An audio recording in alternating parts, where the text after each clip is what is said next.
শালিনী আর রুদ্রের সব কথা আড়াল থেকে শুনে ফেললো ফুলকি। হ্যাঁ বন্ধুরা, এমনটাই দেখা যাবে, তাই সম্পূর্ণ জানতে ভিডিওটিতে লাইক দিয়ে চ্যানেলটি সাবস্ক্রাইব করে দেখতে থাকো। গল্পের শুরুতেই দেখা যাবে পিয়াল মোবাইলের মধ্যে দেখছে যে সাইক্লোন হওয়ার কথা। তখনই এই কথা শুনে অবাক হয়ে যায় শানু। তারপরে ভয় পেয়ে বলতে থাকে, এই সাইক্লোনের মধ্যে কি করব আমরা এখন? তখনই পারমিতা বলতে থাকে, তাই তো, এই সাইক্লোনের মধ্যে এই অনুষ্ঠান কি করে করব? তখনই রোহিত এসে বলতে থাকে, কি হয়েছে? তখন সেই সাইক্লোনের কথা বললেই রোহিত বলতে থাকে, সবকিছু ক্যান্সেল করে দাও। তখন পারমিতা বলে, কি বলছো তুমি? এত আয়োজন, সবকিছু কি করে ক্যান্সেল করব? তখন ধানু এসে শুনে বলতে থাকে, আমি তো পার্লারের লোকদেরকে আসতে বললাম, তাদেরকেও না করে দেবো? তখনই লাবু ছুটে আসে, এসে ফুলকিকে জড়িয়ে ধরে বলতে থাকে, এই ফুলকি, আমি না অন্য একটা বাড়িতে মেহেন্দির আয়োজন করেছি, মানে আলতা পরানোর অনুষ্ঠানের জন্য সেখানে আয়োজন করেছি, বুঝেছো? আর রুদ্রও আসছে। তখনই পারমিতা বলতে থাকে, আসলে লাবু, সাইক্লোনের মধ্যে অনুষ্ঠান হবে কি করে? তখন লাবু বলে, ওই সাইক্লোন তো, রুদ্র বললো তো, ওটার মুখ নাকি অন্যদিকে ঘুরে গেছে, ওনাকে কথা বলেছে। তখনই বলতে থাকে, রুদ্র এসেছে তো? তখন রোহিত বলে, রুদ্র এসেছে?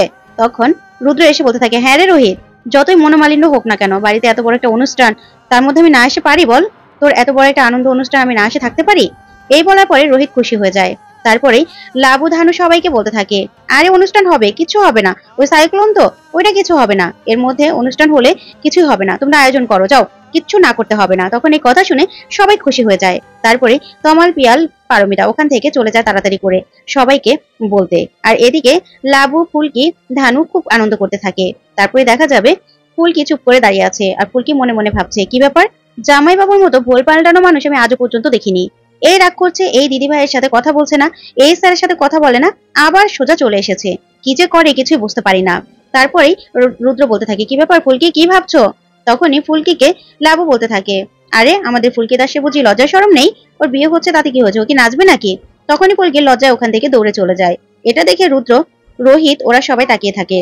তারপরে দেখা যাবে সবাই ওখান থেকে চলে গেলে রুদ্র মনে মনে ভাবতে থাকে, ফুলকি দাস, আমার দলবল সহ এখন আমি একদম কোণঠাসা, তাই আমাকে চুপ করে থাকতে হচ্ছে, কিন্তু এর বদলা আমি ঠিক নেব, তুমি মনে রেখো। তোমাকে রোহিত মন থেকে বিয়ে করছে ঠিক আছে, কিন্তু এগুলো আমি মেনে নেবো কিছুতেই না। এই ভেবে রুদ্র এক দৃষ্টিতে তাকিয়ে থাকে। তারপরে দেখা যাবে আলতা পরার অনুষ্ঠান করতে থাকে লাবুরা। সবাই মিলে সুন্দর করে আয়োজন করে, আর ফুলকিও খুব সুন্দর করে সাজে, ফুলকিকে খুব সুন্দর করে সাজিয়ে দেয়। তারপরে দেখা যাবে লাবুকে পারমিতা বলতে থাকে, এই লাবু, কই আলতা পরানোর লোকগুলো কোথায়, তাদেরকে ফোন কর। তখন লাবু বলতে থাকে, আচ্ছা আচ্ছা, দাঁড়াও আমি ফোন করে আসছি। এই বলে লাবু ফোন করতে চলে যায়। ওইদিকে তখনই তমাল, পিয়াল রোহিতকে নিয়ে নামে। তখন রোহিতকে দেখে ফুলকি অবাক দৃষ্টিতে তাকিয়ে থাকে আর মুচকি মুচকি হাসতে থাকে। তখনই থানু ফুলকিকে দেখে বলতে থাকে, এই ফুলকি, তুমি এভাবে দাদা ভাইয়ের দিকে তাকাবে না, বুঝেছো?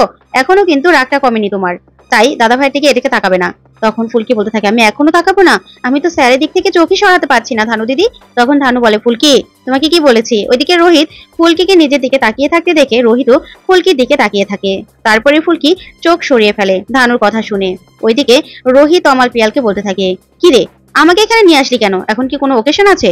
তখন তমাল বলতে থাকে, হ্যাঁ, বাঙালি ভাবে অনুষ্ঠান হচ্ছে, মেহেন্দির অনুষ্ঠান আছে আজকে। তখন রোহিত বলে, তাহলে এখানে আমি কি করব? তখন তমাল বলে, না, তুই তো ফুলকিকে দেখার জন্য উকিঝুঁকি মারবি না এদিক ওদিক দিয়ে, তা থেকে সামনাসামনি দেখবি, তাই ভালো, তাই তোকে নিয়ে আসলাম। এই বলার পরে রোহিত খেপে গিয়ে তমালকে মারতে থাকে।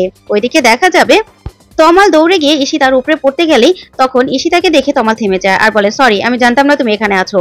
তারপরে রুদ্র সেখানে চলে আসে, আর আসলেই ঈশিতাকে বলতে থাকে, এখনই তো তোমাকে ধাক্কা দিচ্ছিল। তারপরে তমাল ওখান থেকে সরে চলে যায়। তারপরেই দেখা যাবে পারমিতা কাবেরীকে বলছে, কাকিমণি, ঈশিতা আর তমালের সম্পর্কটা তো ঠিক করা দরকার, বলো, ওদের সম্পর্ক কি এরকমই থাকবে?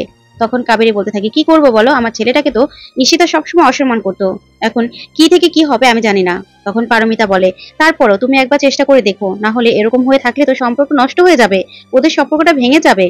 তখন এই কথা শুনে অবাক হয়ে যায় কাবেরী। ওইদিকে রুদ্র ঈশিতাকে বলতে থাকে, তোমাকে নিয়ে ওরা কথা বলছে, তুমি বুঝতে পারছো? তখন ঈশিতা বলে, কথা বললে আমি কি করব? তখন রুদ্র বলে, শোনো, বিয়ে বাড়ি, সব অনুষ্ঠানে থাকার চেষ্টা করো আর সবার সাথে যোগ দাও, তাহলে আস্তে আস্তে তমালের মনটা যদি বলে আর তমালের কাছাকাছি থাকার চেষ্টা করো। তখন ঈশিতা বলে, এত কিছু আমি পারবো না, বুঝেছো? তুমি বললেই কি আমাকে করতে হবে? ওইদিকে রোহিত তমালকে বলতে থাকে, আচ্ছা তমাল, এখন তো ঈশিতাকে নিয়ে একটু ভাবতে পারিস, ঈশিতার সাথে একটু কাছাকাছি গিয়ে কথা বলতে পারিস। তখন তমাল বলতে থাকে, না, কেন? ও তো আমাকে কখনো স্বামী বলেই মনে করেনি, তাহলে কেন ওর কাছে আমি গিয়ে ছোট হব? আর অসম্মানিত হতে পারবো না আমি। যা শুনে রোহিত অবাক হয়ে যায়। তারপরে দেখা যাবে আলতার লোকজন চলে আসে আর ফুলকিকে আলতা পরাতে থাকে। তখন ফুলকির পা দুটো দেখে রোহিত অবাক হয়ে তাকিয়ে থাকে আর বলতে থাকে, বাহ, খুব সুন্দর লাগছে তো পা দুটো। ওইদিকে ফুলকিও রোহিতের দিকে তাকিয়ে আছে। তখন রোহিত চোখ সরিয়ে ফেললেই ফুলকিও চোখগুলো সরিয়ে ফেলে লজ্জায়। তারপর রোহিত আবার তাকিয়ে থাকে ফুলকির দিকে, আর ফুলকিও রোহিতের দিকে তাকিয়ে থাকে। ওইদিকে তখনই রুদ্র ঈশিতাকে বলতে থাকে, তুমিও যাও, সবার সাথে আলতা পরো। তখন ঈশিতা বলে, সিরিয়াসলি তুমি বলছো আমাকে আলতা পড়তে? আমি আলতা পরবো? তখন রুদ্র বলে, হ্যাঁ, তুমিও গিয়ে আলতা পরবে, বুঝেছো? যেটা বলেছি সেটা করো। এই বলার পরেই ঈশিতাও এগিয়ে যায়। তারপরে লাবু বলতে থাকে, কে কে আলতা পরবে, সবাই এসো। তখনই সেখানে গিয়ে ঈশিতা বলতে থাকে, লাবু, লাবু দিদি, আমিও আলতা পরবো। যা শুনে লাবু সহ বাড়ির সবাই চমকে যায়। তখন এই কথা শুনে অবাক হয়ে যায় সবাই, আর লাবু বলতে থাকে, তুমি আলতা পরবে? তখন ঈশিতা বলে, হ্যাঁ, কেন, আমি আলতা পরতে পারবো না? তখন ফুলকি বলে ওঠে, চিংড়ি দিদি, তোমার শাড়িটা কিন্তু নষ্ট হয়ে যাবে, তুমি আলতা পরবে? তখন ঈশিতা বলে, হ্যাঁ, নষ্ট হলে হবে। তারপরে কাবেরী বলতে থাকে, 1 মিনিট, মানুষ আলতা পরে, মেয়েরা আলতা পরে তার স্বামী দীর্ঘায়ুর জন্য। তুমি তোমার ছেলেকে ভালোই বাসো না, সম্মানই করো না, তাহলে তুমি আলতা কেন পরবে? তখন ঈশিতা বলতে থাকে, দেখুন মা, আমি কিন্তু তমালকে নিজের ইচ্ছেতেই বিয়েটা করেছিলাম, তাহলে তমালের প্রতি যে আমার ফিলিংস নেই এটা কিন্তু বলতে পারবেন না। স্বামী স্ত্রীর সম্পর্কে ঝামেলা সৃষ্টি হতেই পারে, তার জন্য যে ওর প্রতি আমার ফিলিংস নেই তা কিন্তু নয়।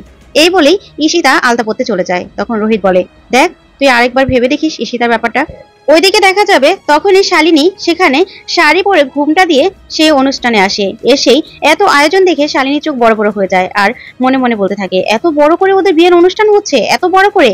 না না, ফুলকি দাস আর রোহিত বিয়ে করে সুখে থাকবে সেটা আমি কিছুতেই হতে দেবো না, কিছুতেই না, এখনই সব নষ্ট করে দেব।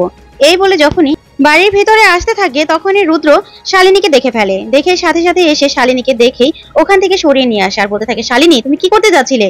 তখন শালিনী বলে, কত বড় সাহস, ও ফুলকি দাসকে এত বড় করে বিয়ে করছে। আমি এক্ষুনি সবার সামনে রোহিতের মুখোশটা খুলে দেবো, বলবো আমাকে বিয়ে করার প্রতিশ্রুতি দিয়েছে, বলেছিল ওদের ডিভোর্সটা হয়ে গেলে আমাকে বিয়ে করবে। আমি তো অপেক্ষা করেছিলাম, তাহলে আমাকে রেখে ফুলকিকে বিয়ে করছে? না, এখনই আমি সবকিছু নষ্ট করে দেবো। তখন রুদ্র বলে, শালিনী, তুমি বোঝার চেষ্টা করো, তোমার মুখোশটা কিন্তু ফুলকি সবার সামনে খুলে দিয়েছে, তুমি কিন্তু এখন গিয়ে গিয়ে চাইলেই কিছু করতে পারবে না। তাই ঠান্ডা করো, মাথা ঠান্ডা করো। তুমি কি মনে করেছো আমার ভালো লাগছে রোহিত আর ফুলকির বিয়ে দেখতে? না, কিছুতেই না।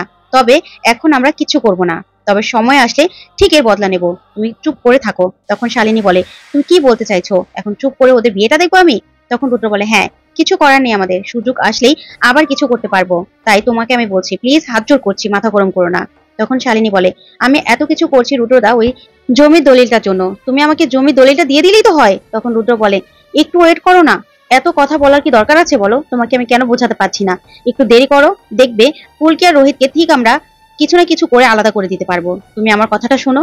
তারপরে এই কথা বলে শালিনীকে বোঝাতে থাকে। ওইদিকে দেখা যাবে লাবু রুদ্রকে না দেখে খুঁজতে থাকে। তখন পারমিতা বলে, এই তো বললি যে তুই রুদ্রকে ভয় পাবি না, তাহলে এরকম করে ভয় পাচ্ছিস কেন? তখন লাবু বলে, কি করবো বলো, ও তো ফুলকিকে তেমন একটা পছন্দ করে না, আবার এখানে চলে আসলো, তাই তো ভাবছি কি থেকে কি করে ফেলে তা তো ঠিক নেই, তাই ভাবছি কোথায় গেল, নিজে ইচ্ছেতে আসলো আবার চলে গেল কোথায়।